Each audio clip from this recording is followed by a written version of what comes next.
Hello viewers, in this video I will show you how to cut a specific section from a video. How to do this? Let's start.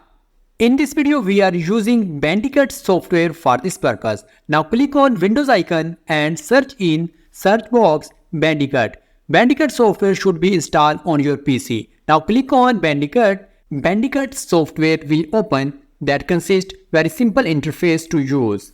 In first step, now choose a specific file that you want to process. Click on Open File option and go to a specific directory where your file is located. Select your file and click OK button. You can see here this video file length is 5 minutes and 5 seconds. You can select and drag this point from both ends. Select the end point and move toward start and drop it where you want.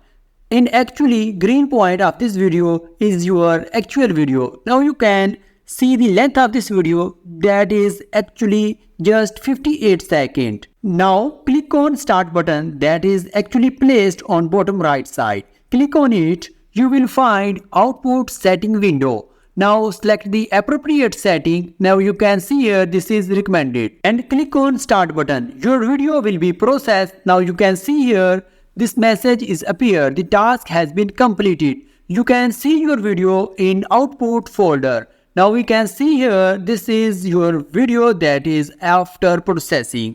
Now you can see this video. This video length is only 54 seconds. Hope so this video will be helpful for you. See you in next video. Goodbye.